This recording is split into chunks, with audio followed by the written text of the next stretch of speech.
wa ma anzalna. Bismillahirrahmanirrahim. Wa ma anzalna ala qaumihi min ba'dihi min juntim minas sama'i wa ma kunna munzilin. In kanas illa sayhatan wahidah fa idahum khamidun. Wa ma anzalna lan ora perlu nurono sapa ingsun. Utai ma iku nafiatun nafi ala qaumihi ing atase kaume Habib An-Najjar. Ay Habibin tegese kaume Habib An-Najjar. Mimba'di sause kematiane Habib An-Najjar.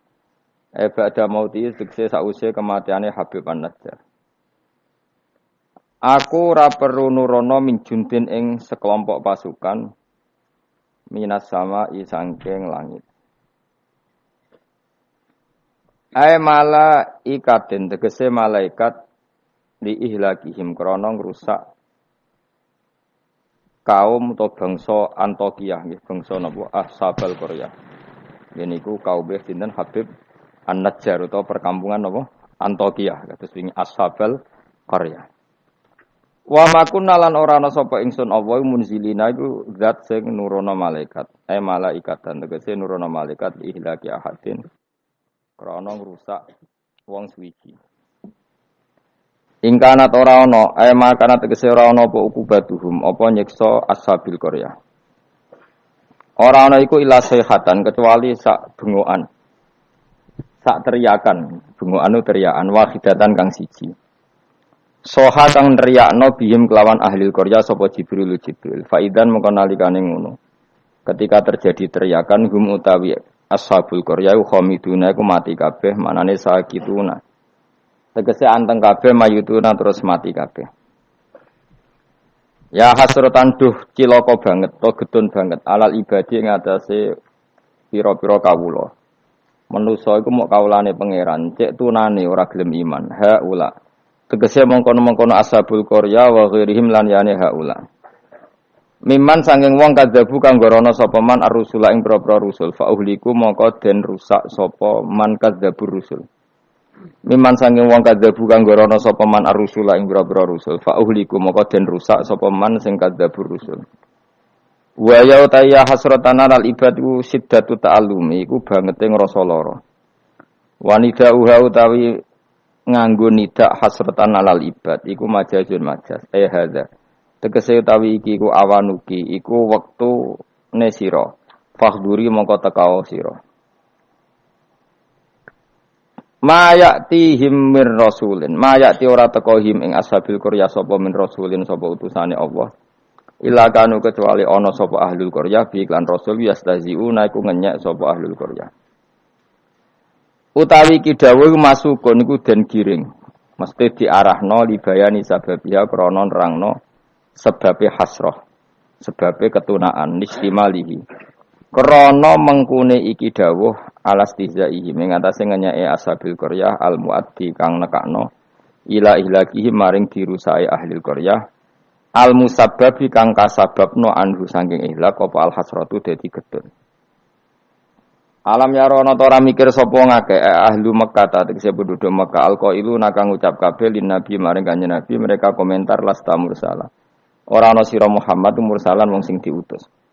Wal istifamu te istifham li takriri krana takrir alimu tegese ana ta ora ngerti sapa ngake. Kam pirang-pirang utai kam khobariyatun bangsa makna khobariyah bimana kasiron kanggo maknane kasiron. Makmulatun ingkang den amalno lima maring perkara badha sause kam mu'alliqatun kang naklekno nganggurno lima maring perkara qabla kang sedurunge kam anil amali saking amal. Mesti amale lafat sadurunge. Wal makna uta maknane ngene. Anna sak temne ingsun apa iku ahlakna iku wis ngrusak ingsun qoblahum sedurunge penduduk Antokiyah atau sedurunge Ashabul Qaryah. Kasiron ing kelompok akeh minal kuruni saing pira-pira generasi. Ail umami tegese pira-pira umat. Annahum sak temene kaum sing dirusak, ail muhlakina tegese kaum sing dirusak. Ilaihim maring para pendusta. Manane kaum Mekah ail mukadzibina tegese kaum pendusta. Iku lair jiuna iku ora bisa bali sapa al muhlakin. Afala ya tabiruna utawa ora gelem itibar sapa ngakeh bihim klan al muhlakin. Wa annahum tadawu annahum iku badalun dadi badal ilah maknane ilah akhirih badalun dadi badal masa yang perkara qabla kang sedurunge iki biri adil makna keran jaga makna al madhkuri kang wis disebut wa inan sedene kelakuan niki wa in kulun nganggo makna kira ayat asim riyen wa in kulun nan ora ana te saben-saben wong uta in nafiyatun nafi au mukhaffafatun ta mukhaffafah kullul khalaiki ora ana tes kabehane makhluk mubtadaun utawi dawuh mubtada lamma jamiun kecuali sak temene utawi kabeh ikladena munggu ingsun mukhdharuna bali kabeh lama bitasdid lan ditasdid lama iku bi mana illa kanggo manane illa o bitakhfifi to kelawan diwaca takhfif lama falamu mangko tilam fariqatun lam sing bedakno wa mau tema zaidatun zaidah wa ing kullul lamma jami'un ora ana utahe sakabehane wong lamma jami'un kecuali sak temene kabeh utahe lafaz jami'un khobarum mutada masmunat keseden kumpul kabeh ladena ana ing sanding kita indana fil mauqifi ing dalam ora-ora mahsan badha basim sawise tangine kabeh mukhdharuna iku den hadirna kabeh lil hisabi krana hisab utahe dawuh mukhdharun khobarun dadi khobar sanin kang kedua. Wa ayatun lan iku dadi ayat lahum kedhe wong akeh alal ba'si ngatasé tangi sangka kubur utahe dawuh wa ayatun khobarun niku dadi khobar muqaddamun kang den disarjana muqaddamun kang den disina lan iku dadi ayat alardu te bumi almaitatu kang mati bitasdidi lan tasdid almayyitatu wa takhfifi lan takhfif almaitah kados kira kita wa ayatul lahumul ardul maitah berarti kira takhfif tapi ana sing maca mayyitah ahyainaha ngurip-ngurip sapa ingsun wa ayatul lahumul ardul maitah ahyaina ngurip-ngurip ingsun ha ing ard mubtadaun utawi dawuh ahyainaha iku qaulu mutaakhiru ba'da qauli ahyana syaratun ila anna sifatin rabbi wa sifatun musuka sewakh wa ayatun lan iku dadi ayat lahum kedue penduduk Mekah al ardu te bumi al maitatu kang mati ahyainaha ngurip-ngurip ingsun ha ing ard bil ma iklan banyu mubtadaun utai dawa al-maitatu iku dadi mubtada. Wa akhrajna lan ngetono ingsun minha sangking arat habban ing bebijian kal khintati kaya dene gandum. Faminhu mongko setengah sange al-hab yakulu namangan sapa wong akeh. Wa ja'alna lan gawe sapa ingsun fiya ing dalem arat jannatin pira-pira perkebunan basatina tegese pira-pira perkebunan minakhilin sangking kurma. Wa anabin lan pira-pira anggur. Wa fajjarna lan muncrat-muncarna ingsun fiya ing dalam arat minal uyuni sing pira-pira mata air badia tegese sebagiane mata air liyakulu supaya mangan sapa ngake min samarihi saking buahe ikilah kaphab buahe bebijian mau bi fathataini samarihi wa bidammataini lan demlaro sumurihi sebagian kira apa liyakulu min samari sebagian apa min sumuri bi fathataini wa bidammataini ini kira asab astan samaril madkuri tegese buah barang kang kasebut minan nakhili sanging kurma wa khiri landane nakhil. Wa ma amilatu aitihim. Dadi nggo mematahkan keangkuhan manusia Allah dawuh wa ma amilatu aitihim. Kejadian utawa fakta utawa kenyataan bahwa beberapa bibijian, beberapa buah yang manfaat bagi manusia kabeh iku ma amilatu napa aidihim ma'amilat orang lakoni utawa orang menciptakan hu ing kabeh apa aidihim tangan-tangan mereka lam ta'mal tegese ra iso gawe apa aidihim asamara ing buah manusa mletene ngono butuh kangkung butuh buah butuh makanan tapi kebutuhan mereka semua enggak ada yang mereka ciptakan sendiri tapi kok melete lam ta'mal tegese orang lakoni sapa kabeh asamara ing buah manane ora iso gawe afala syukurun atau ana ta ora syukur sapa ngakeh an umahu ing pira-pira nikmate Allah taala alihi ing atase wong akeh. Ya kula terangno nggih. Terus kula niku berpikir ngitung. Berpikir ngitung. Saya berkali-kali matur ya. Mukjizat itu penting ya, tapi tidak sepenting logika kalimah thayyibah. Saya ulang lagi ya. Mukjizat itu penting, tapi tidak sepenting logika atau akal menyangkut absolutisme kebenaran hakiki. Jadi disebut kalimah thayyibah. Napa kalimah napa? Thayyibah atau kalimatam baqiyah, kalimat sing napa? Abadi. Karena kalau Rasul itu selalu mengandalkan mukjizat, itu resikonya tinggi sekali. Satu, resiko bahwa mukjizat hanya disaksikan oleh orang yang hadir saat itu. Soalnya rungokno wae, ngomong sesuai paham. Ya, resiko mukjizat apa? Satu, hanya disaksikan orang yang hidup di zaman itu. Kedua, itu pun mukjizat punya sisi yang dimana sesuatu yang spektakuler itu bisa dianggap sihir oleh yang tidak percaya.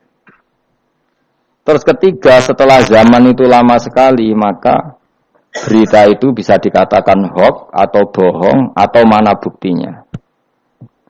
Sebab itu Al-Quran itu cerita mukjizatnya Nabi itu tidak banyak.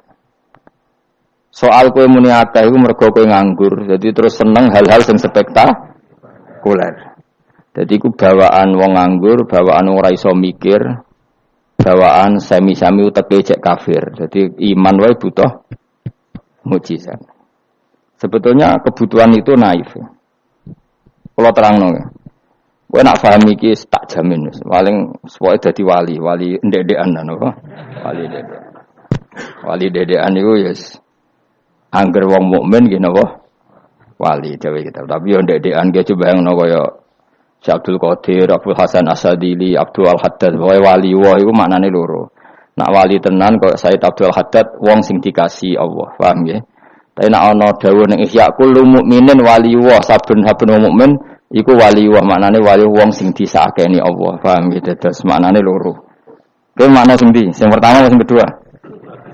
No? Yo pancen tenan setiap orang mukmin itu walinya Allah, tapi maknane piye? Sing disakeni kok dikasih dhuwur temen. Sing disakeni. Lha iku sing kowe mlebu ayat Allahu waliyul ladzina amanu. Iku nak wali tenan dimaknani kekasih Allah, lah nak wali kaya kowe wong sing disakeni Allah. Sampeyan tak warai iman sing bener. Rungokno tenan ya. Saya itu tidak punya obsesi apa-apa di dunia kecuali saya ingin membawa kalimat thayyibah secara benar. Begini misalnya. 1 ditambah 1 berapa? Enggak jawab ya. Ora wis paut lah, wis paut cek TK. Sementing imane bener. 1 tambah 1 apa? 2. Ketika kamu jawab 2 itu butuh yang membawa kebenaran itu punya mukjizat apa enggak? Enggak kan? Karena 1 tambah 1 2 itu kebenaran yang absolut. Sehingga kita ditawarin hadiah maupun tidak ya tetap bilang 2. Baik yang membawa mukjizat apa enggak kita tetap bilang apa? 2. Makanya sebetulnya minta mukjizat itu masalah. Saya andaikan menyaksikan mukjizatnya Nabi rembulan itu terbelah. Andaikan saya menyaksikan mukjizatnya Nabi Musa Laut Merah terbelah. Saya tidak akan tambah iman saya. Karena iman itu sesuatu yang absolut. Yang enggak butuh legitimasi mukjizat. Sehingga minta mukjizat itu dari awal sudah masalah menurut Quran. Mungkin ilmu ini agak aneh bagi kalian. Karena kalian ini sudah punya utek-utek elek. Utek elek itu ya utek elek. Makanya harus tobat. Misalnya ana wong ayu. Iku ayu ta ora? Secara objektif ayu. Terus kowe mendingan ora roh rasane, tarane elek wae. Lah itu kira-kira uteke sampean begitu. Itu bahaya utek seperti itu harus ditobatkan, diruat. Cara wong Jogja diruat. Ning gone gunung, ning gone segara kidul, ning gone endi iku? Nggon ruwat ku endi, Mas? Kowe tau tak ruwat? Ning ndi? Ning watu apa? Kula nate mriko ping ruwat Mustofa ra gelem sirik direne. Nah, gelem ren tak ruwat biayai, paling tak piro? Kembang sak taman ya. Golekno ning pasar kembang. Tapi ora sarkem, pasar kembang tenan. Pasar kembang tenan, sini pasar iki lho maksudnya. Pikirannya kok. Ndak kamu tak latih iman secara benar, betul ini. Saya ndak main-mainnya. Saya sampai ketemu Allah bertanggung jawab. Nggak tak latih iman sebenarnya hal yang mudah, sangat mudah. 1 ditambah 1 itu berapa?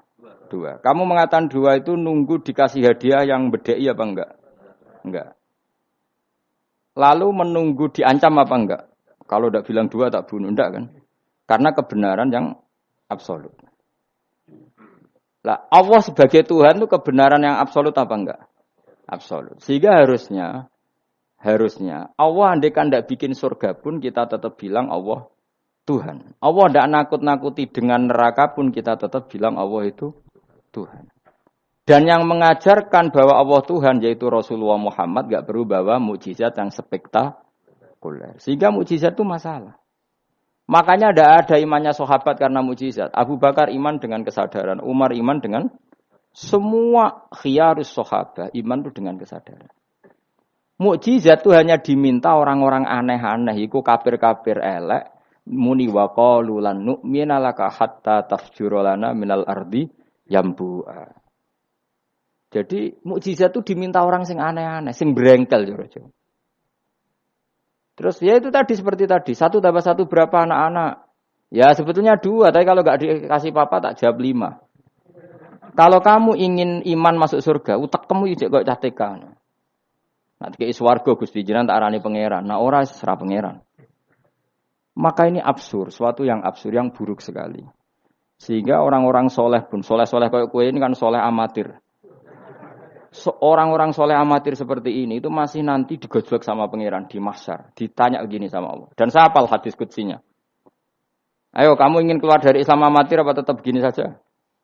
Keluar. Keluar kudu ngrungokno ngaji. Laulam akhluk jannatan wala naron. Ini kata Allah dalam hadis qudsi. Alam akun ahlan an uto'a. Saya masih hafal teksnya seperti itu. Kalau saja saya tidak menciptakan surga dan neraka, apa saya sebagai Tuhan itu gak layak kamu taati? Jadi ketika orang-orang soleh amatir kayak kue ning donya sujud Gusti, darane aku pangeran nggih Gusti. Opae napa? Swarga Gusti. Pas wis kowe pedi ape mlebu swarga pangeran takok, umpama aku ora gawe swarga, aku tetep mbok arani pangeran ta ora? Terus kowe mulih Budi Gusti wong daran jenengan pangeran sing penting swargane, mboten jenengane pangeran. Oh neraka kowe. Karena kita bilang 1 ditambah 1 saja 2 tanpa presentasi yang membedai atau yang uji memberi hadiah atau tidak. Karena kita bilang 2 hanya butuh kewarasan, apa?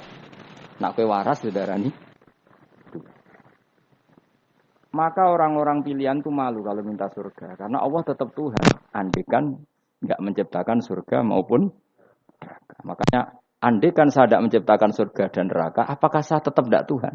Tentu tetap sebagai Tuhan. Di sini dibutuhkan iman yang kuat sehingga kita ada amatiran seperti ini. Ngapalo Quran yang mergono bonus umroh. Iku apa-apaan? Seneng Quran kok ngenteni rangsangan bonus. Kuliah gratis. Untuk jalur khusus itu apa-apa? Kowe gedeng yo keliru, wong Quran saiki berkah kok kowe gedeng. Tapi kayak setuju goblok tak jamin. Kowe milih ndi? Goblok apa hasud? Pilihane loro tok. Nak ra setuju hasud, setuju goblok. Ora terima goblok. Wong seneng Quran kok ngenteni rangsangan hadiah, seneng umroh. Quran itu kalamu kita, kalamu Robbi, ngendikane pangeran. Kok senengnya ngenteni bonus ini apa-apa? Kampungan banget. Loh, kalau kamu seneng sesuatu, coba sekarang kamu mengatakan langit indah, itu kan objektif, ya karena langit indah. Jangan sampai kita HP ini penting enggak? Oh penting untuk komunikasi. Tapi kira awakmu, oh ora penting no. Kacau kan kalau semua hukum digantungkan kepentingan pribadi. Quran itu kalamu selalu indah kapan saja. Meskipun kita tidak tahu untungnya apa kita senang Quran. Misalnya enggak tahu untungnya umroh apa enggak penting. Dari awal kita mencintai Quran karena itu kalamu Rabbi, apa? Ini kalamnya Tuhan saya mencintai dia. Saya mencintai Allah, maka yang berbau yang tentang Allah kita cintai. Tanpa presentasi dapat hadiah apa enggak, menghormat apa enggak. Saya sebagai orang alim juga gitu. Saya enggak peduli sampean hormat saya enggak peduli. Goblok kalau saya gitu. Segoblok-gobloknya. Saya orang alim diwajibkan mulang ya mulang. Dan saya mengharap ridhonya Allah. Terus gue ngaji, gue lihat ridhanya Allah, gue lihat itu. Selesai kan? Enggak ruwet. Ojo kok gue ngaji. Aku ngaji Gus Ba, nak sido alim. Nak alim ra ngaji, malah ra bakal alim. Ngaji saja. Lah iso alim gak penting. Saya ulang lagi ya. Saya pernah matur ini bahkan di depan mas saya sarang. Sebab itu Nabi pernah ngendikan secara ekstrim dan ini ekstrim yang baik. Tapi jangan disalahpahami, sarung lang jangan disalahpahami. Nabi pernah ngendikan gini, mangqala la ilaha illallah dakhalal jannah. Terus ada sahabat tanya, wa in zana wa in sarqa yarqal wa in zana wa in sarqa. Siapapun yang meyakini la ilaha illallah maka dia suatu saat pasti masuk surga. Meskipun pernah zina, pernah maling. Iya, kata Nabi, meskipun pernah zina dan pernah maling. Karena apa? Kebenaran absolutisme, kebenaran yang absolut itu tidak terkait qailnya yang mengatakan. Saya berkali-kali mencontohkan. Saya ketemu lonte di Indonesia atau di Mesir, siapa saja. Atau bandar narkoba, atau siapa saja. Tak tanya, 1 tambah 1 berapa? Kira-kira lonte jawab berapa? Tidak, jawab saja, biar sampean pinter. 2. Bandar narkoba ditanya jawab berapa?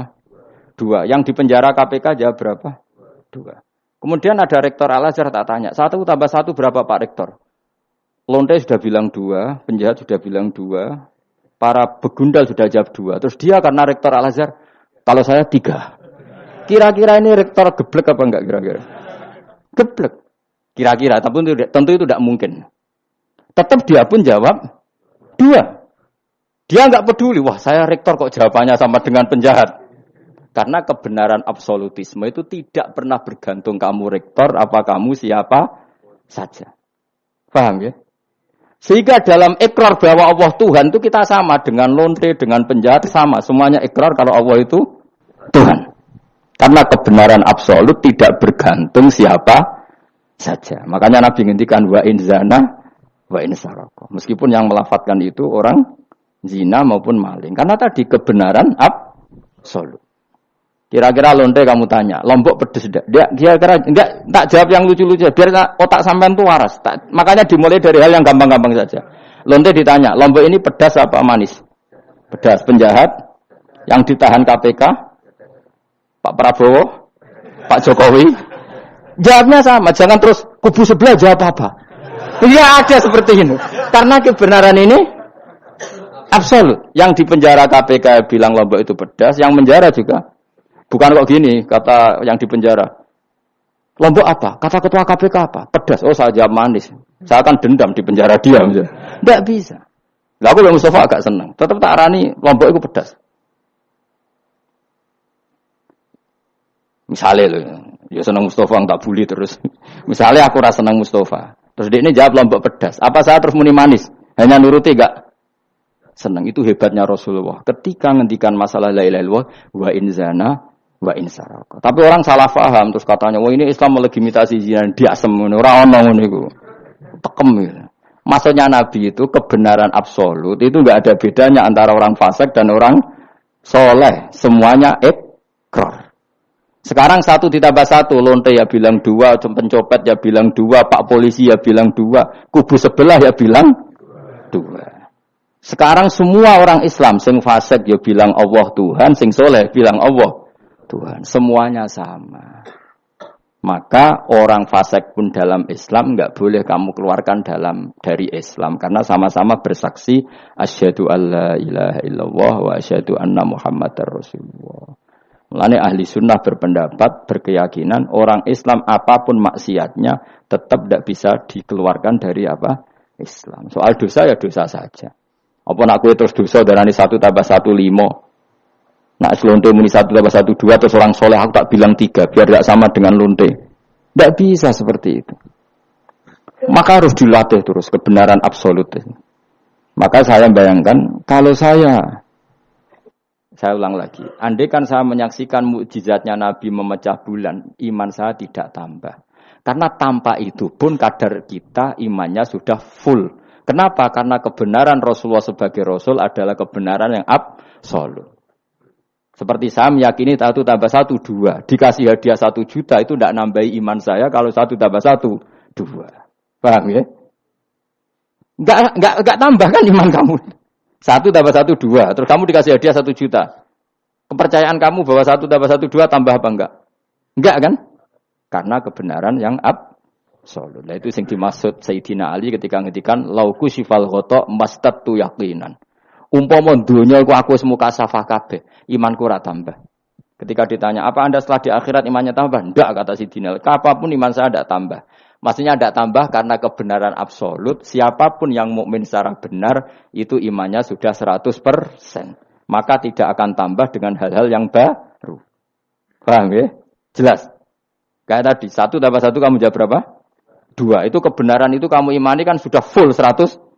Kemudian yang bedai kamu, yang nguji kamu, Sudah kamu tak kasih 1 miliar, sudah kamu tak kasih umroh. Iman kamu 1 tambah 1 2 tambah apa enggak? Enggak. Karena kebenaran absolut. Maka nanti setelah saya masuk surga tanya Allah, "Ha, imanem tambah enggak setelah saya melihat surga?" Ya tetap Gusti, tetap engkau sebagai Tuhan yang hakiki. Lah seneng tambah lah niku tambah mergo kelon mau cara keren soal ta. Nggih, nak rugen kita koi. Imanem tambah gak khen, mbok jabe. Mboten Gusti. Nak seneng tambah ki tambah lah Gusti riyen elek sakniki ayu lah. Tapi ya urusan seneng mawon, tapi nak imannya enggak perlu tambah karena tadi Allah Tuhan itu kebenaran yang absolut. Jelas nggih? Nggih jelas to. Maka kebenaran yang absolut ini sebetulnya enggak perlu mukjizat. Maka mukjizat itu hanya diturunkan sesekali saja oleh Allah di semua nabi. Bahkan mukjizat sering menjadi problem karena tadi kalaupun diturunkan ada potensi dituduh sebagai sihir. Makanya Allah nanti ngendikan walau fatahna alaihim babam minas sama fadhallu fihi ya'rujun ya laqalu innama sukirat absaruna bal nahnu qaumum masurun. Muhammad nak kaum njaluk mukjizat ora usah turuti. Umpama langit itu tak buka. Kemudian mereka terbang ke langit menyaksikan alam malakut saya. Mereka akan bilang innama sukirat absaruna. Kita ini disihir Muhammad. Itu sama seperti peristiwa pecahnya rembulan. Pecahnya rembulan peristiwa yang dahsyat. Sahabat iman tapi ya dingin saja. Kenapa dingin? Karena sampai itu pun mereka sudah iman bahwa Rasulullah itu adalah Rasul yang hak. Karena bukti logikanya terlalu jelas. Tapi wong kafir apa ketika rembulan pecah? Iqtarabatis sa'atu wan syaqqal qamar wa iyyaru ayata yu'ridu wa yaqulu sikhrum mustamir. Tetap dikomentari itu sebagai sihir. Tapi sahabat sebelum bulan pecah sudah iman. Karena sahabat otaknya waras. Jelas ya? Jadi mukjizat itu tidak diperlukan sebetulnya. Maksudnya tidak diperlukan dalam konteks iman. Karena tanpa itu pun para sahabat, para khiyarun nas sudah iman. Makanya agama ini liqaumi yaqilun bagi yang punya akal. Bukan liqaumin sing yasyadunal mukjizat bagi kaum yang menyaksikan mukjizat. Waras ya, jelas ya. Jelas ya. Mulane ke sebenarnya ana masar iku, aku mau swarga war kowe, mergo mau ijek takoki pangeran. Munggo aku ora gawe swarga, aku ijek pangeran ta ora. Terus kowe mikir sik. Bahaya iku. Berarti aku dadi pangeran mbok pikir sik, kecuali kowe tak kei swarga, iki tak takoki pangeran ngono piye. Itu ibarat Pak Guru tak jawab 2 asal kamu kasih hadiah. Ya, nah enggak tak katakan 3, itu utek. Allah tetap sebagai Tuhan meskipun enggak menciptakan surga maupun neraka. Karena ketuhanan Allah adalah absolut. Makanya Allah sering ngendikan dzalika bi anna Allaha huwal haqqu wa anna ma yad'una min dunihi wal batil wa anna Allaha huwal aliyyul kabir. Allah selalu punya sifat abadi bahwa Dia zat yang hak. Yang lain menolak Allah adalah barang batil. Hak akan selalu hak, enggak butuh pendukung, enggak butuh apa-apa. Karena hak itu berdiri sendiri. Makanya Allah mensifati dirinya Al-Hayyul Qayyum, yang berdiri sendiri. Jelas ya? Lah iman-iman kita ini iman-iman yang amatir. Pemenang ngaji kiai-kiai sing setengahane ya cung yo pokoke maca istighfar swarga, istighosa swarga. Kamu jangan maksa saya ngaji seperti itu. Karena yang ngaji seperti itu sudah banyak. Atau ngaji model wong alim ya maksudnya. Ya tadi model itu. Makanya kena niru aku ya terus alim gitu. Bebo tenan ra ngerti pokoke ngono. Dan ulama seperti saya memang harus seperti itu karena kita ngajinya seperti itu. Saya baca ihya seperti itu, baca hikam seperti itu. Dari guru-guru saya, dari Mbah Mun bapak saya seperti itu. Makanya swarga itu dibuli-bulian mbek wali-wali. Ada wali yang tawani pangeran. Jong silahkan bu swarga takokin. Di surga bisa sholat Gusti saya. Iso ya. Oke kalau gitu. Karena gak iso mbayangno. Nek mati dadi kawula kok ora sujud itu gak iso mbayangno wali-wali. Nek kowe kan gak kelon ora iso mbayangno. Uteke wis elek. Beda desain uteke wali wek. Ambek wong ngene-ngene iki beda. Beda banget tapi beda biasa. Dadi uteke wali ku wis aneh. Dadi karena dia merasa gak bisa terpisah dari Tuhan, karena semua kebutuhannya tercukupi hanya oleh Tuhan, maka dia bayangkan, ning swarga ada enggak sesuatu yang saya kasihkan kepada Allah, saya dermakan, saya khidmatkan untuk Allah. Kok ning swarga kok mau kelon terus mangan terus apa-apaan ini. Jadi masih apa ya? Makanya dia aneh masuk surga itu masih asing. Sampai ketemu Allah, wujuhu yauma idzin nadhirah ila rabbiha nadhirah baru puas. Kalau kamu kan enggak surga, mlebu swarga glundeng ora takok sing duwe terus golek widadari kelon mangan. Ya sudah seperti itu. Sampai ditakoki Allah iku ora paham mergo iki sing duwe sapa wis pokoke ngono. Ya tapi ya lumayan lah sementing ning swarga.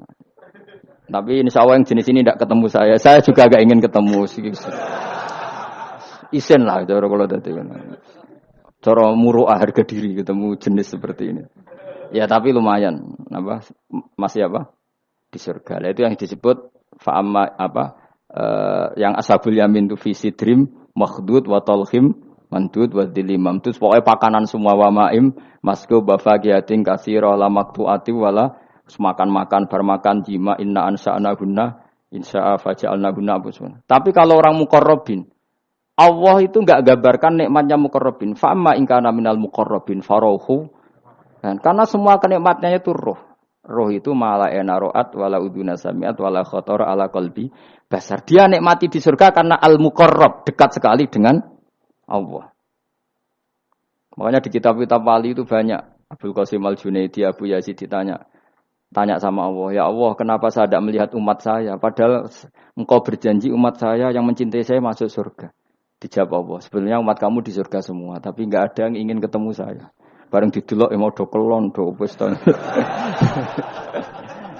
Makanya kayaknya saya tidak ketemu sampean ini karena itu tadi. Jadi karena itu tadi orientasinya beda, Pak. Orientasinya. Tapi tetap swarga ya. Swarga. Mbahmu tapi milih. Kudu ngamal enak wis sembrono. Artinya sampean sepenting tak latih iman itu nganggo kalimah thayyibah. Iman itu kalimah thayyibah kira-kira logika yang terbangun secara benar. Sehingga dikalimatkan ya juga secara benar. Nah, disebut kalimatu haqqin 'alaiha nahya wa 'alaiha namut wa 'alaiha nub'astu wa bihanub. Kalimat yang memang kalimat yang absolut. Ya 1 ditambah 1 2 itu absolut. Ketuhanan Allah lebih dari itu, sangat-sangat absolut. Maka kalimat ini pula yang kita berani hidup juga kita berani mati. Dan insya Allah dengan kalimat itu pula kita nub'ats insyaallahu minal aminin. Ora kok sithik-sithik kalimat amin swarga jalukamu mbahmu. Swarga ya jaluk kadang-kadang ae. Kula istighfar nggih jarang jaluk swarga. Ya kadang-kadang ae. Kita minta bahwa kalimat ini menjadi kalimat sing abadi. Sementing mati husnul khotimah. Dalam keadaan meyakini kalimat itu. Meskipun ya mau ke tetap walimu wali amatir mau. Gak apa-apa lah amatir lah nak wali. Ya tadi karena semua orang mukmin itu wali. Allahu waliyul ladzina aman. Engko nak wali tenan maknane waliyun kasihane pangeran. Nak ora wali tenan sing disakeni pangeran. Engko iso urip mergo disakeni napa? Ini penting saya utarakan. Sekarang tuh banyak orang yang enggak pernah ngaji khatam. Jadi senengane ku paket swarga. Al-hajjul mabrur laisa lahu jazaa'un illal jannah. Iku ngambil gaji BRI, angger ono wayahe BRI, BNI ra, angger ben setor ning BRI al-hajjul mabrur la jazaa'un ilal. Kula nggih mun kaji ta ora tau dalil iku. Sing ora kelar kaji kan ya sak agem. Kula beberapa kali ngelepas tiang haji. Sakniki do ora jarang njaluk kula, mergo do mangkel ngono. Mergo kula angger ngelepas wong kaji ngeten. Kula niku termasuk wong jujur. Jujur banget kula nak bab ilmu. Mungkin perilaku saya jujur sampean, tapi nak ilmu jujur kula. Padahal wong mlebu swarga lewat amal, mbek ilmu cepet sing lewat ilmu. Amalan ora cukup nggo cepet-cepetan mlebu swarga. Tanpa ilmu kan amal tuh ditolak, tapi ilmu tanpa amal tetap sebagai ilmu. Makanya termasuk fadhailul ilmu itu bisa berdiri sendiri tanpa amal, tapi kalau amal enggak bisa berdiri tanpa ilmu. Saya kalau ngelepas orang haji bilang gini, karena yang datang itu ya banyak yang enggak haji atau enggak mampu haji. Nggih niki nak dongakno dadi kaji mabrur walese swarga. Sing mboten kelar kaji dongakno salate iku nggih mabrurah, salat sing ditampa nggih mlebu swarga. Sing ngrumat anak ikhlas nggih swarga. Sing kere ikhlas nggih swarga. Sing syukur mergo tanggane kaji meskipun ra kelar kaji tapi melok seneng koyo senenge sing haji nggih swarga. Mergo alamate wong mukmin seneng nak dulure seneng. Akhirnya sing kaji kan kecewa, perkarane ora fokus muji dekne. Mulane terus ra diundang meneh kan kira-kira gitu. Tapi aku malah beneran kan hisabku ringan. Daripada aku mentale model mubalek, haji ku fadilah ngene-ngene, multazam, masyaallah. Nang Hajar Aswad muni masyaallah mergo disangoni sing order. Tapi dekne gak mikir ning nguri wong do nangis perkara nih ditakdir gak kelar kaji. Gawe ngenese wong fakir dosa dul-dul paham. Iku kudu di ngajekno meneh. Mergo sing nyangoni iku dadi dipuji-puji. Enggak boleh ulama seperti itu. Nak mubalek oleh, nak ulama ndak boleh. Mubalek ulama kan kelasnya beda, napa? Mubalek sing alim maksudnya. Sing alim menawa ya kembar lah, mesti kayak. Karena kita punya etika. Coba yang miskin semua umat Islam semuanya ingin haji, tapi enggak kelar haji. Kok mbok dalili fadilai haji, fadilai multazam. Yo nangis malah ngenes. Mulai kelar dira santai. Nggih ibu-ibu sing rumah anake sabar senajan to anake rewel nggih swarga. Bapak-bapak sing rumah bojone rewel nggih swarga. Sementing syaratnya rewel lan sabar aku niku. Nak sabar tanpa rewel belum teruji kata saya. Jadi syaratnya bojo sabar kudu apa? Rewel. Syaratnya wong tidak sabar sing lanang kudu fakir niku tak kok itu. Itu. Kalau kamu jadi ulama harus seperti itu. Zaman Nabi Sugeng ya seperti itu. Nabi itu kalau ngitung ahli swarga itu banyak sekali. Ana wa kafilul yatim kahataini fil jannah. Sing rumah yatim kahataini fil. Ada seseorang yang pendosa sekali melihat anjing kehausan dikasih minum lalu dia menjadi ahli surga. Ada seseorang lewat ada duri di tengah jalan disingkirkan takut kena orang mukmin juga menjadi ahli. Itu nyebut ahli surga itu sampai berpuluh-puluh, mungkin beratus-ratus. Sehingga semua sahabat itu menekuni amal yang dia ditakdir di situ. Pengajar manusia kebaikan surga, yang belajar kebaikan gak sampean surga. Semuanya. Sekarang enggak, karena yang order wong kaji. Masya Allah haji ku, masya Allah. Multa, kalau bolak-balik kurang ngoten niku. Kalau kadang bagian donga. Batin wong kok ngene. Nanti kayak duit ben mulai batin ku malah ngerameni tok. Mangkalku. Tapi semenjak saya yang bagian ngisi seperti itu, saya ingin balik daerahku rawani kan. Bahaya wilayah Gus Bah akhirnya ya. Wilayah angker. Nah, akhirnya nak ngelepas wong kaji ge dongakno kajine mabrur sing mboten kaji ge mugi-mugi ibadah ditampa srawani ngomong liyane. Tak semprit nek gak ngono. Karena Allah menyebut kebaikan itu banyak. Coba, kenapa hadisnya hanya al-hajjul mabrur laisa lahu jazaa'un ilal. Memangnya tidak ada hadis ana wa kafilul yatim kahataini fil. Saya dan yang rumah yatim nanti berdekatan seperti ini, sama-sama di surga. Itu lebih keren lagi, bukan sekedar masuk surga tapi berdekatan dengan Nabi. Kalau sekedar masuk surga bisa beda kelas. Kok kowe aku ono beda. Tapi kalau nunggu cek eling nasihati kanca kula kurang ajar tenan. Kalau cek eling terus Gus, nak soleh aja nemen-nemen. Engko swargamu apa mbahmu? Gak enak sungkan, Dir. Aku cek eling terus. Wis Agus soleh biasa wae. Engko tetep awor aku ngopi-ngopi santai. Aku cek eling. Artinya terngiang-ngiang, jangan-jangan nasihat ini benar gitu. Mergo tak angen-angen ya sungkan. Yo kok ora iso lho kan ngeloni bojomu ning ngarepku ya sungkan kan. Oh terus kowe guwadeng widadari ngalor gitu. Nak rawor aku kan santai. Mulane iki amalem biasa wae. Engko mari swarga mawar aku kan apa? Sungkan.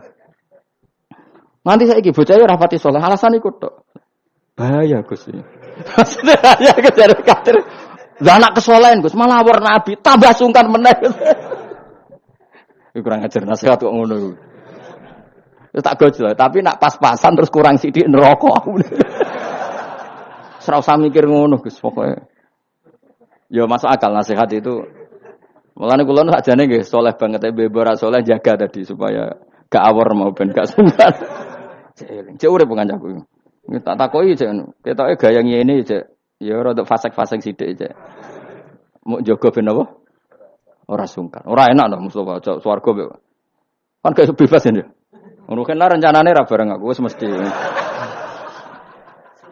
Sungkan ya. Apa overacting andene kepinginnya kan terus mandi di laut, mblodor kan. Jebule ora gurune kan suka. Gak sawar kan ya? Gak sawar cuma sesekali sowan. Rong minggu pisan sowan ngono. Sediluk wae bariku mulai. Saya ulang lagi ya, latela iman secara benar karena agama ini li kaumi yaqilun. Dan yang minta mukjizat itu orang-orang yang otaknya sudah pecundang. Wong muni siji tambah siji loro wae kok butuh sing ngomong memberi hadiah. Ya ini apa-apaan. Allah sebagai Tuhan itu hak yang absolut. Ngapain kita nyari-nyari bukti? Apalagi nyari wis karuan. Nah Allah ku pangeran. Nah, mulane Allah kadang ngendikan wa ma mana'ana an nursila bil ayati illa an kadzdzaba bihal awwalun wa ataina samudan naqata mubsiratan fadzalamu biha. Tidak ada yang menghalangi saya membuat mukjizat kecuali faktanya mukjizat sering didustakan orang-orang dulu. Wa ataina samudan naqata mubsirah fadzalamu biha. Dulu kaum Samud minta mukjizat unta keluar dari batu. Setelah saya turuti, nyatanya mereka tetap kafir. Makanya kita melatih iman itu dengan logika yang sehat. Iku liqaumi yaqilun liqaumi yatafakkarun. Caranya gitu tadi dilatih mulai hal-hal kecil. Ya tadi lombok itu pedes enggak? Pedes. Gula itu manis enggak? Manis. Terus ada orang jawab, saya bilang pedes. Asal yang bilang lombok pedes adalah orang yang bisa menurunkan halilintar dari atas. Lah apa hubungannya lombok pedes dengan halilintar dari atas? Sama. Apa hubungannya Allah sebagai Tuhan? Kemudian yang bilang Allah sebagai Tuhan dituntut mengeluarkanmu. Aneh enggak? Aneh. Makanya artinya peminta mukjizat itu sudah pecundang. Makanya enggak ada khiyarus sahabah yang minta mukjizat. Makanya minta mukjizat itu rata-rata orang enggak benar. Waqalu tadi rujuknya kan orang benar. Lan nu'minalaka. Saya tidak akan iman kamu Muhammad. Hatta tafjura lana minal ardi yambu'a. Saat terus ya autakuna laka jannatu min akhil wa inabin fatufajjiral anhara khilalaha tafjira au yakuna laka baitum min sukhrufin aw tarqafis. Sama yang ngomong ini orang benar apa orang enggak benar? Orang enggak benar. Ya jelas ya, clear ya. Jadi kita iman ya iman saja. Nikmati ngandel kula. Jenengan nak sujud nikmati matur nuwun Gusti jenengan nekdir kula sujud sehingga saya sah sebagai hamba jenengan. Kowe nek ape mati nikmati wae. Gusti kula wangsul teng jenengan zaman teng donya ya sing ngurusi jenengan, mengke setelah mati ya sing ngurusi jenengan. Zaman saya hidup ya enggak tahu cara ngurusi diri saya sendiri. Ketika saya hidup juga kita enggak pernah tahu bagaimana jantung bekerja, paru-paru bekerja. Yang ngelola roh ya enggak tahu. Zaman kita hidup yang jenengan kelola, setelah mati yang jenengan kelola. Sama saja Gusti, jenenge inna sholati wa nusuki wa mahyaya wa mamati lillahi rabbil alamin. Itu bagus. Terus mati, anak-anak eling yo nangis, bojomu yo sembe nangis, sak kadare ya sudah selesai. Nak kowe tangisan Cina, nak disiksa mungkar nakir. Tapi nak kowe wong soleh tenan wali kan ketemu mungkar nakir damai, pengalaman baru. Terus dites mungkar nakir lulus, kumplot. Wah kan keren loh. Mlebu swarga diame, napa? Lah sing jenis iki mbok tahlili yo kena, ora yo kena aman. Paham ya? Ojo malah debat tahlil hukume piye. Ya tahlil kalimat thayyibah hukume ya apik. Nah nek pitung dina tradisi Buddha ya pitung dinane tradisi Buddha kalimat tetep kalimat thayyibah. Tapi misalnya ana sing ra gelem tahlil ya ora apa-apa, sing penting tetep nglafatno kalimat cuma ra seneng dinane 7. Ya gawe 8. Nah, misalnya gedeng 7 ya gawe 8 kan gampang. Nah gedeng 7, gedeng 8 ya gawe 1, sing penting ora anti kalimat thayyibah, mau anti modele. Ya ndak apa-apa, kowe kudu cocok ndak cocok biasa. Ini ilmu semuanya bebas. Ilmu itu wilayah pangeran. Artinya wilayah pangeran nanti yang uji itu kamu pangeran. Ngapain debat kamu sekarang? Kita sering kritik Wahabi, kita juga sering dikritik Wahabi, biasa saja. Saya sering ketemu ulama Wahabi, saling menghormati enggak apa-apa. Meskipun saling kritik, ya gejol-gejolkan ya biasa. Enggak masalah. Orang alim mulai dulu kritik-kritikan biasa. Imam Syafi'i sama gurunya sering gejol-gejolkan. Pas atas nama orang alim ya gejol-gejolkan. Dulu itu Mbah Hasyim Asy'ari sering gejol-gejolkan sama Ki Fakih Mas Kumambang, sama-sama orang alim. Ya murid sama guru. Karena ilmu itu memang apa ya? Kayak iya kayak enggak. Nah, yang ilmu absolut pasti sepakat. Misalnya tadi, apa kalimat thayyibah itu selalu baik? Pasti selalu baik. Ya sudah. Lah nanti cara kaifiyah melafatkan itu orang yang bisa berdebat. Baiknya dilafatkan kapan ya? Ya baik terus. Tapi selalu ada pantangan. Misalnya di kamar mandi. Saat jima misalnya. Itu kan pantangan-pantangan secara etika. Apa? Pantangan-pantangan apa? Tapi kalau ilmu sebagai ilmu itu biasa dulu. Ulama-ulama berbeda itu. Kalau gejol-gejolkan ya ulama dulu itu lucu. Misalnya sampai tak bedai. Andai kan kamu jadi kiai. Kira rasa jadi kiai. Baik mana anak-anak kecil diworo kamar wong tua apa dipisahkan. Andai kan kamu punya pondok, milih mana? Anak kecil disamakan kangkang besar apa dipisah? Mus jawab, ki milih ndi? Diwarno apa dipisah? Dipisah. Nah, kowe hen. Dipisah. Lu akeh sing dipisah. Ada yang bilang diwarno. Kalau diwarno itu memang kalau dipisah itu resikonya sing kecil mentali cilik terus, mergo ora ono sing didik sing tuwa. Nak diwarno kadang sing cilik, sing tuwek kan suwaya rabi men bakas rabi, cilik katut bakas rabi bahaya. Utawa sebalike sing cilik melok main game, sing tuwek melok main game mergo katut cah cilik. Lha iku jenenge istihad, sama-sama apa? Sama-sama apa? Mungkin. Sehingga dulu itu pernah ada wali itu karena sholat jamaah itu di shaf akhir. Yang shaf awal wali karena sering shaf awal, yang shaf akhir ya ada yang jadi wali. Yang shaf awal enggak terima. Kenapa kamu jadi wali padahal kalau sholat di shaf akhir? Jawabnya, saya itu malu sama Allah. Kok kepedean betul kok di depan. Tapi gak niru ya, gimana cerita ya? Cek pede nih. Enggak ngarep. Karena dia di belakang motifnya itu tidak males. Tapi motifnya itu apa? Tawadhu atau malu. Dia jadi wali. Nah, aku kan bergo males panjang. Atau moh rohimame itu. Iku sing mari ra wali-wali. Sing kok ngarep kadang ambisi ngimami padha dene malah repot meneh. Jadi dulu ilmu itu biasa. Orang Maliki itu nak gojlok orang Hanafi itu ya entek ngame. Orang Hanafi kalau gojlok Imam Malik itu ya entek ngame. Ya biasa dulu itu ilmu. Ya biasa. Misalnya gini sampean tak bedheki. Ndak jawab saja jujur. Rasulullah itu puasa Senin Kamis selalu apa kadang-kadang dalam semua riwayat. Kadang-kadang. Sesuatu yang kadang-kadang dilakukan Rasulullah itu akan sunat terus apa sunatnya juga kadang-kadang. Ayo jawab saja. Wah, akeh sing sarap ya.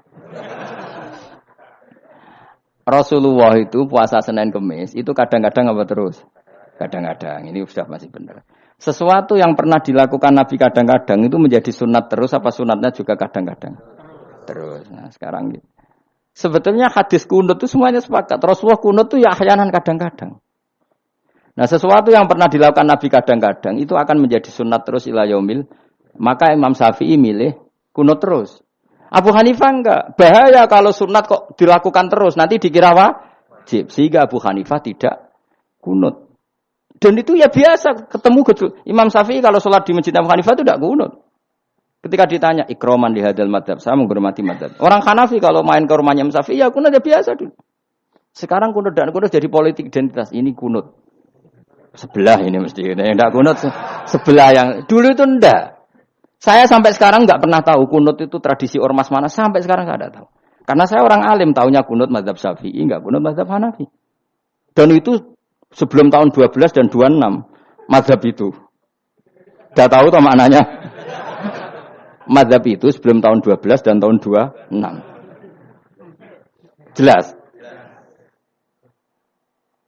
Kok ora paham, Jadi dulu lama ya biasa perdebatannya gitu. Apakah sesuatu yang pernah dilakukan Nabi secara ahyanan itu sunat terus apa sunatnya juga ahyanan sekali tempo? Jawabannya apa? Terus. Tapi kalau terus bahaya nanti yang sunat dikira wajib. Nah, yang berpikir gitu Abu Hanifah, yang berpikir terus Imam Syafi'i. Ya sudah, akhirnya jadi seperti ini. Dulu itu enggak jadi politik identitas, saling menghormati. Imam Syafi'i itu Abu Hanifah sudah kabundut. Pernah sholat di masjid Abu Hanifah enggak kunut. Ketika ditanya, ikroman lihadzal madhab. Saya menghormati madhab ini. Entah angen-angen nak kunut terus enggak dikira wajib. Orang-orang Hanafi kalau ke rumahnya Imam Syafi'i di komunitasnya juga kunut. Ya sudah biasa dulu seperti itu. Makanya kita ini harus ngaji. Dulu itu biasa ulama gejol-gejolkan perkara madhab kayak yang saya contohkan tadi. Orang yang membatalkan puasa lewat jima itu kan sanksinya berat. Sanksi ini karena jima apa karena hadku hormati Ramadan biwiri uzrin syar'iyyin, merusak kehormatan Ramadan tanpa uzur syara'. Cara Imam Malik karena merusak Ramadan tanpa uzur syara' sehingga enggak jima pun hukumnya sama. Yaitu misalnya makan tanpa uzur, ya hukumnya sama. Kenapa sama? Jima istri hukumnya apa? Halal apa haram? Halal. Makan halal. Maka kalau itu kamu lakukan fina hari Ramadan, siang-siang Ramadan tanpa uzur syara, maka sanksinya sama-sama berat karena dianggap melecehkan kehormatan Ramadan. Cara Imam Syafi'i enggak, jima sama makan mulai dulu beda. Kamu makan wajib mandi enggak? Enggak. Kalau jima wajib. Kan beda. Ya beda itu enggak sama. Ya sudah, Imam Syafi'i memberi sanksi berat untuk jima, untuk makan tidak. Wong padha pintere kan yo penak. Penak kan?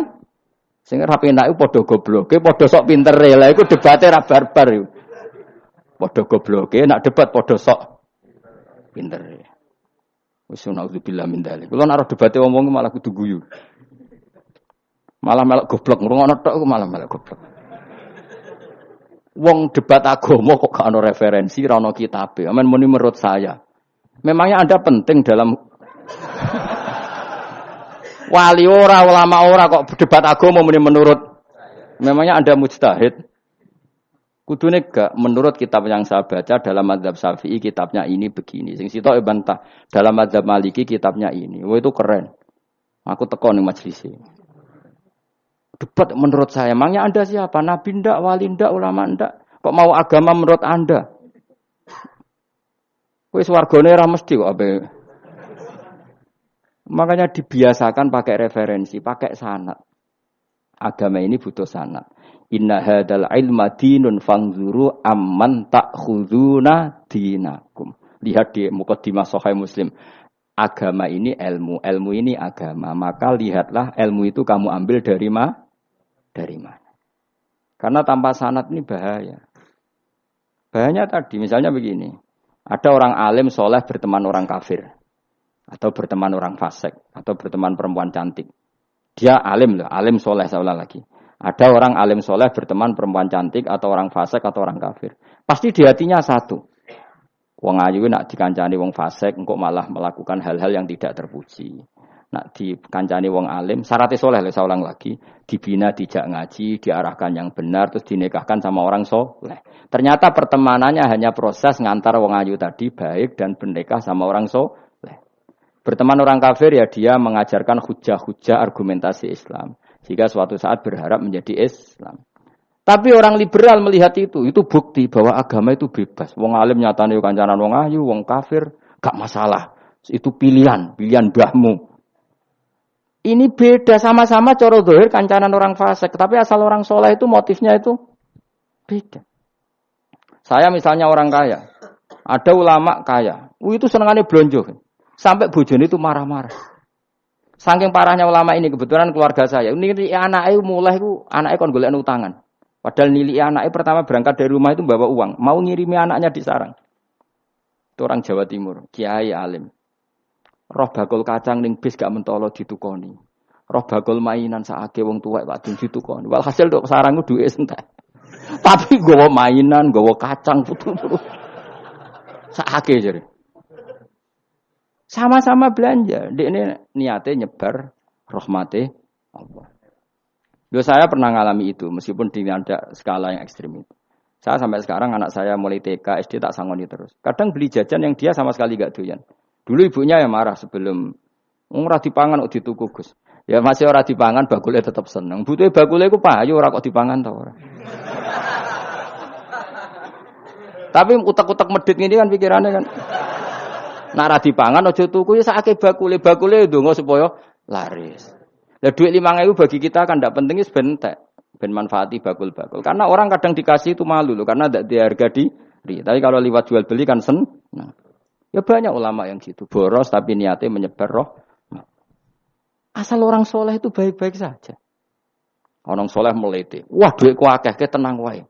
Cara zahir melete, ternyata ngenakno sing dikai ben ora perasaan. Nah misalnya wong soleh terus sopan, duitku pas-pasan tak pangan sesuk wae ora ono, sing dikai ya sungkan le dul-dul. Maka wong soleh kudu melete ben sing dikai ora sungkan. Bareng ngekek dhuwit wong 100.000. Lah iki lanjiran dhuwitmu akeh, ora iso tak hitung ning omah. Ijek karungan. Lah kok karungan piye? Dhuwit 1.000 kerja kok karung gak sak. Butuh wae ngenakno sing digawe apa? Ngenakno sing digawe. Asal wong soleh, dekne ngomong gitu itu niatnya juga Soleh, tapi nak wong ra soleh pancen mlete tenan. Bolak-balik wong ra soleh iku masalah. Makanya kancani wong soleh. Mergo wong soleh itu orang yang luar biasa. Kanjeng Nabi ku nak dahar sering ning jaba. Ya biasa. Ketok wong akeh. Karena Nabi gak ada kepentingan beliau jadi Nabi setelah Nabi Isa alaihi salam yang saking sakralnya, saking priainya malah kebablasan dianggap sebagai anak Tuhan. Maka Nabi ngetokno kemanusiaan. Bahkan kalau dahar itu sering di luar. Gue ngetokno nak Nabi itu dahar sebagai umumnya kayak apa orang soleh. Lho kula nate berusaha khusyuk iku meneng. Malah ngipi kuwi elek. Mergo aku ora meneng wae wibawa, nak meneng malah buyute wibawa. Akhire wong rawani takok agama. Nak ana ora takok agama terus takok wong liya, takok rugi malah ra karu-karuan. Tapi baru kayak aku sering guyon gejlokan orang berani tanya. Baru kayak berani tanya, ilmu dikembalikan pada ahlinya. Jadi wong soleh ku ngomong terus yo barokah, saenake yo barokah, asal dekne soleh alim, barokah terus. Tapi nak wong ra soleh goblok e mbok meneng ben wibawa. Nah ibadah anggap wali terus akeh sing sowan. Innalillahi wa inna ilaihi raji'un. Aneh-aneh wae. Modus iku jenenge apa? Lho iya, kayak kasus di Probolinggo, andai kan wonge ra jubahan niku ora ono sing percaya. Dia dipercaya karena modus apa? Kesalehan. Umpama dekne nganggo kathok seprapat terus pahpoh ning pasar, ayo aku bisa gadakan uang, percaya ta ora? Baru kayak jubahan ibu-ibu soleh. Maka sarana kesalehan ini kalau di mata orang enggak soleh, di tangan orang enggak soleh itu makanya kata ulama, kata Imam Haram, kena alim, urip biasa wae. Aja sampai kowe terlalu khusyuk terus nak ngomong dindel, padahal keliru ngomongmu iku. Mergo anti ilmu. Wes bener kok sampean ini bener. Ora alim sepeda motor ya sampai dang-dang sampai rokokan itu wis bener. Kowe nek bebo khusyuk malah bahaya. Dikira ahlul ilmi jebule gloyor napa. Mulane kan apa mlete tak anggap pinter ini. Menutupi apa nih? Wis pokoke terusno dhewe. Jadi itu ada aturannya. Pokoknya yang penting itu soleh alim. Makanya saya berkali-kali cerita, saya punya sanad sampai Sufyan bin Uyainah itu termasuk gurunya Imam Syafi'i. Ya gurunya Imam Syafi'i itu yang paling masyhur itu Muslim bin Khalid Az-Zanji ketika kecil. Beliau diajari sufi oleh Sufyan bin Uyainah. Kemudian ngaji hadis sama Imam Malik. Cuma di Indonesia yang terkenal beliau hanya muridnya siapa? Imam Malik. Sebenarnya dia ngaji lama itu malah sama Sufyan bin Uyainah. Sufyan bin Uyainah ini yang punya riwayat bahwa Nabi Isa dan Nabi Yahya pernah bertemu. Ketika bertemu di satu kampung, sing Nabi Isa tanya, "Aina sirarun nas?" Lalu rumahnya orang-orang fasik di mana? Sing Nabi Yahya selalu tanya, "Aina khiyarun nas?" Lalu rumahnya orang-orang baik di mana? Ini sama-sama Nabi dan sama-sama muda. Kita tahu Nabi Isa juga wa atainaul hukma napa? Sobia. Nabi Yahya ya Yahya khudil kitab bi quwwah wa atainaul hukma sobia. Nabi Yahya juga mulai cilik alim, Nabi Isa juga mulai cilik alim wa yukallimun nasa fil mahdi wa kahla. Ini sama-sama orang alim mulai kecil hanya dua itu, Yahya dan siapa? Isa. Itu sezaman. Saya ulang lagi sezaman. Sama-sama anaknya orang keren, Yahya bin Zakaria, anaknya Nabi. Isa bin Maryam adalah wali besar. Nasabnya. Akhirnya Nabi Isa yang mulai tanya, "Limada tas'al aina khiyarun nas?" Kenapa kamu tanya rumahnya orang-orang baik di mana? Kata Nabi Yahya, kumpul orang soleh itu enak, nyaman. Ya kan nyaman kan kumpul orang soleh, tidak ada narkoba, tidak ada kegaduhan, tidak ada berisik. Terus gantian Nabi Yahya tanya, "Limada tas'al aina sirarun nas?" Lalu kenapa Anda tanya di mana rumahnya orang-orang buruk? Terus kata Nabi Isa, "Anan Nabi, saya ini Nabi, biman zilatit tabib, ibarat dokter, udawil marto. Maka saya mengobati yang sakit." Kalau Anda seorang dokter, nyari sampling penyakit, nyari di endemik daerah penyakit apa daerah sehat? Penyakit. Ya tapi kalau kamu takut ketularan, nyari daerah sehat apa daerah berpenyakit? Itu sama-sama mazhab dalam ilmu. Dulu itu ya biasa, perbedaan seperti itu biasa saja. Karena semuanya karena ilmu. Sekarang enggak, kubu sebelah yang ngotot, kubu sebelah ya dalile pokoknya. Mana ada ilmu dalile pokoknya? Pokoknya kunut itu gini, kalau enggak kunut gini. Memangnya Imam Syafi'i lahir tahun berapa? Kunut enggak kunut itu ada sebelum tahun 12 dan tahun 26. Gue eleng-eleng. Nak di vulgar jare vulgar. Nak iku ora paham buangeten. Maka orang-orang alim tahunya ya kunut dadak kunut itu al-khilaf baina madzhabi Syafi'i wa madzhabi Abi Hanifah. Sekarang tahu-tahu di zaman akhir itu jadi politik identitas. Kayak misalnya begini, tak contohkan lagi perdebatan. Pakai peci putih. Gus Naji itu putranya Mbah Mun, meyakini pakai peci putih itu sunat sehingga santrinya pakai peci putih. Mbah saya Ki Hamid Pasuruan juga pakai peci putih. Santri Sidogiri semuanya pakai peci putih karena putih itu sunat ya sudah pakai peci putih. Tapi kalau Mbah Mun itu santrinya enggak boleh pakai peci putih. Haram kata beliau. Kata beliau, "Jong kajine wong desa-desa nganti adol Tegal, adol sawah. Mbok saingi ketu 5.000." Kata beliau. Nglarakno atine wong dosa apa haram? Dosa, Mbah. Lah ya iku dosa, mulane haram. Sehingga takannya akan santri sarang semua. Enggak ada santrinya Mbah Mun pakai peci putih, kecuali yang sudah kaji. Karena pikiran beliau itu menyakiti orang katanya. Karena kajiannya adol Tegal disaingi 5.000. Tapi Mbah Mun sebagai orang alim yang membiarkan pondoknya Gus Naji pakai peci putih. Mbah Naji juga membiarkan ketika pondoknya Mbah Mun pakai hitam. Makanya saya keterusan peci hitam. Saya itu sudah kaji, tapi karena saya mulai dulu nggak pernah pakai peci putih, terus keterusan sampai sekarang. Tapi suatu saat aku juga nganggukan kan, entah kapan suatu saat. Jadi aku sowan Nabi yo keturunan iri, keterusan diharamno terus kebablasan ini. Itu logika ijtihad. Sama misalnya khasnya ulama itu pakai jubah, pakai apa? Ya sudah itu khasnya ulama. Terus kayak misalnya neng parkiran macak ngono. Alasannya anut ulama. Kira-kira menyinggung orang apa ndak kira-kira? Kowe kelakuanem cek ra karuan jubah sunah Rasul terus kene parang tritis delok wong macem-macem jubah. Kacau gak? Elek-eleki nasab apa enggak? Boy orang itu mikir, jadi karena ada selalu masalah ijtihadiyah. Abdullah bin Mas'ud dulu itu kalau sholat itu nggak pernah pakai baju resmi, seringnya pakai sarung tok, kadang nggak pakai baju. Ketika ditanya, kamu ashabu Rasulillah, kenapa sholat dengan cara seperti itu? Terus beliau ngendikan, wong ben roh nak standar minimal sholat seperti ini. Kalau saya sholat selalu pakai pakaian sempurna, nanti dikira itu aturan fardu dan umat menjadi berat. Sampai seperti itu ulama menjaga konstitusi bahwa yang penting dalam sholat adalah satrul aurah. Zaman itu sudah sahabat dan tabiin karena Nabi sudah wafat itu sudah pakai pakaian lengkap. Tapi Abdul bin Mas'ud tiap sholat di masjid dia menunjukkan pakaian paling tidak lengkap. Jadi pernah beliau sholat itu hanya pakai sarung terus diikatkan di lehernya. Ketika ditanya, dulu kita dengan Nabi pernah sholat seperti ini. Akhirnya ulama menjadi tahu nak ngono sholat paling pokok itu nutupi mabena surah war rukbah. Andai kan tidak ada cerita Abdul bin Mas'ud mungkin dikira sholat syarat sahnya ya seperti itu. Maksudnya pakai jubah terus, pakai pakaian begitu terus. Barokahnya Abdul bin Mas'ud orang tahu standar minimal. Jadi kalau ulama itu motifnya seperti itu. Rasulullah kira-kira senang qiyamul lail apa enggak? Senang. Tapi beliau qiyamul lail di masjid hari keempat, hari kelima sudah tidak keluar ke masjid. Karena Nabi kalau selalu melakukan nanti dikira fardu. Tapi kalau enggak melakukan nanti orang enggak qiyamul lail. Maka Nabi pernah melakukan ya pernah tidak. Ya sudah itu konstitusi dalam tradisi ulama.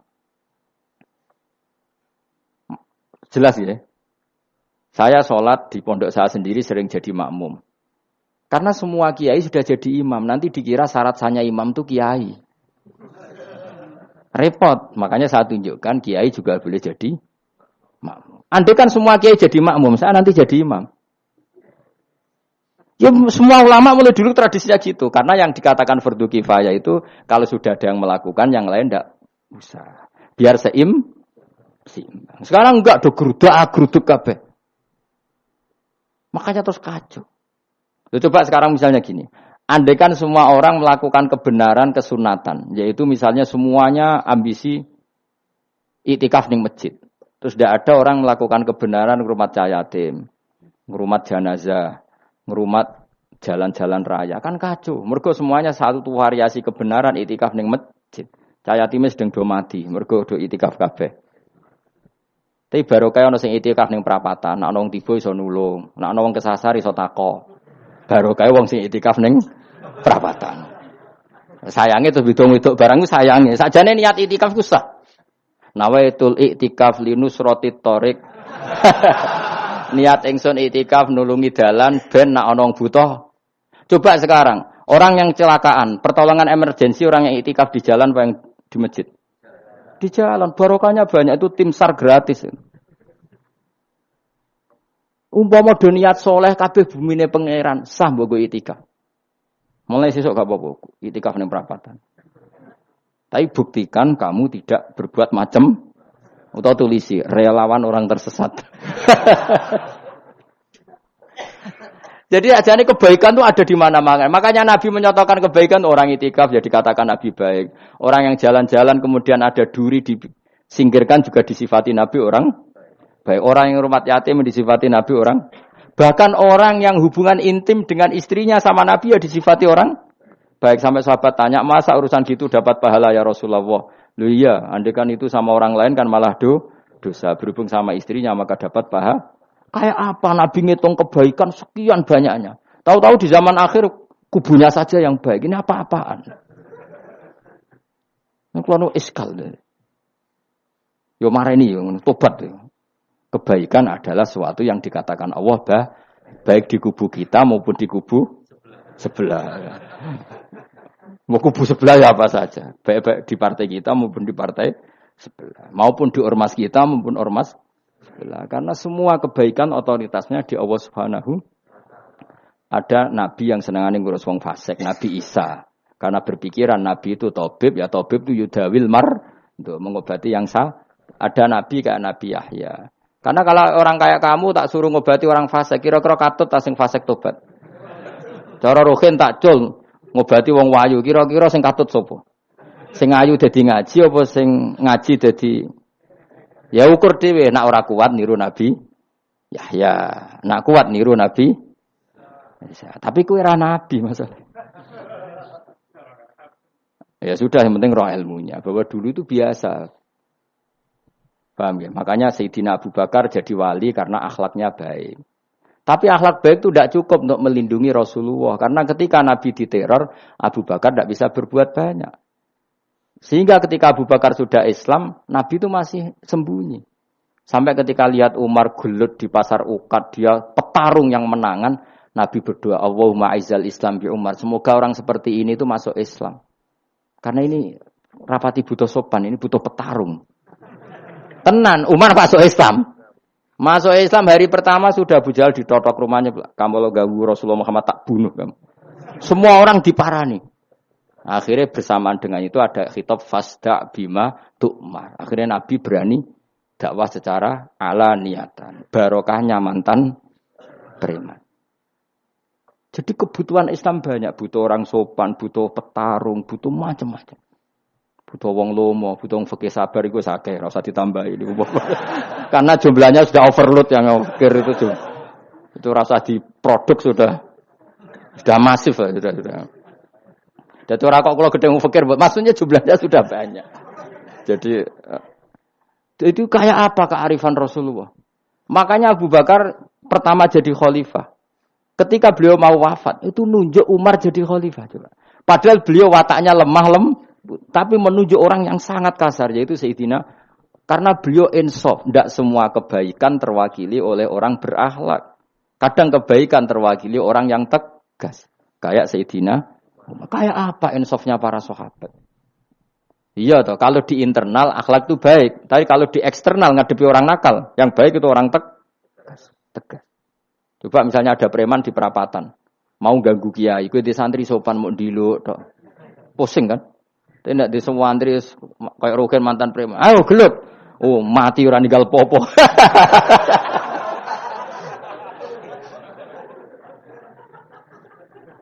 Itu kan keren apa? Keren.